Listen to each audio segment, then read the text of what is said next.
Trigger warning! Hello everyone, I'm the Irreligionist, and today is gonna be awesome. Well, unless you happen to be white.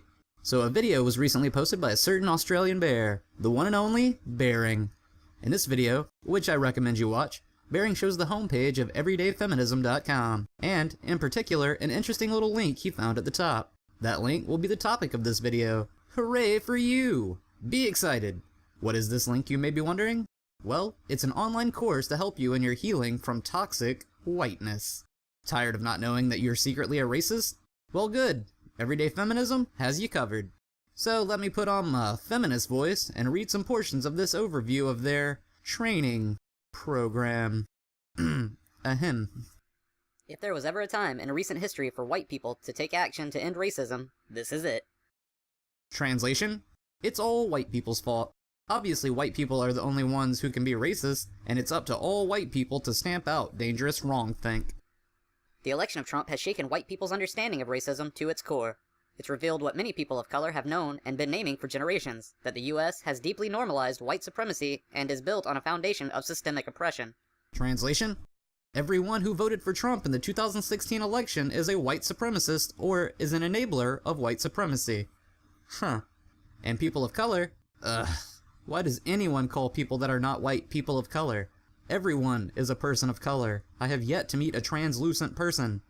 Anyways, so people of various skin tones that aren't white have known how racist the white people have been for years, and they've known that this racism is also in fact systemic. A racism that somehow was so strong and pervasive it let President Barack Obama get elected.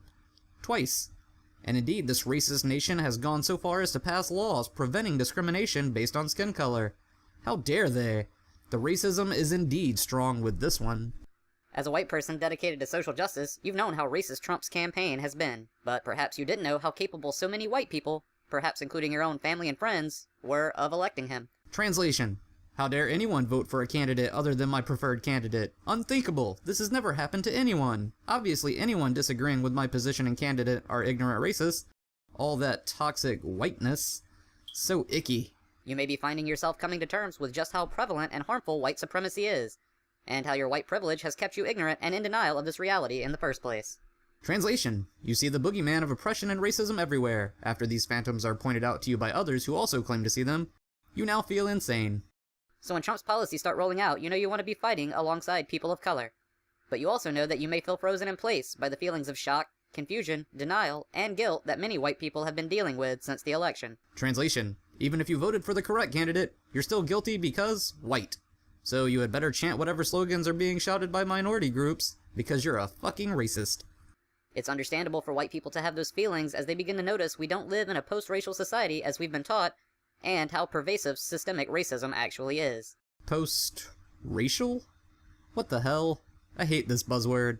Rather than post-racial, I would personally rather see a world that is post-racial identity. I mean, how arbitrary is it that we place people into groups or personally identify with a particular skin tone? Why not go ahead and identify with certain ear shapes or eye colors?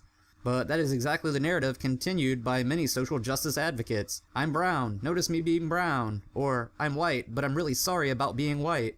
How can we ever live in a world that is post-racial identity when everyone is telling white people how evil they are and how important skin color is? You just don't want those feelings to stop you from taking action. Lucky for us, though, this cult indoctrination, training class, will not only convince you that all white people are secretly white supremacists, but will tell you how to hate yourself in the right way. This starts with not running away from the racism that exists both within yourself and your communities. Instead, it means acknowledging it, and that is a painful process. Translation? You're shit. Your friends are shit. Know that you are shit. Stop being shit. You know because we told you, and we know because... reasons. With our unique, compassionate activism approach, you can learn how to hold that pain of racism in a way that's healing and comes from a place of love and justice. Translation? We will milk the tits off of your white guilt until you are a mindless husk parroting our talking points with no ability to question or any sense of individual agency. That way, you become increasingly free to take action against white supremacy, from a sense of wholeness and shared humanity. Translation, we will let you into our group as long as you continue to express our exact ideals and acknowledge how terrible you and every one of your shared skin color are. Reserve your spot today. Well, that's enough of this racist rhetoric. And this course is just that, racism. Saying that people are X because of skin tone Y is fucking racist. White people are not all terrible white power advocating asshats, just like not all black people are Democrats. There is no shared ideology between all members of a group of particular skin color, no dogmatic rules to being of a particular racial background. We're all people. We all have capacity to make decisions, and we all make our own mistakes. Convincing people that their race is toxic is fucking toxic.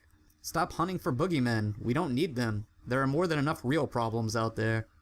Thanks for watching, everyone, and I know this video was a bit different from my usual. No stats, no charts, no citations, but as the late Mr. Hitchens points out, that which can be asserted without evidence can be dismissed without evidence. If you liked what I did, let me know.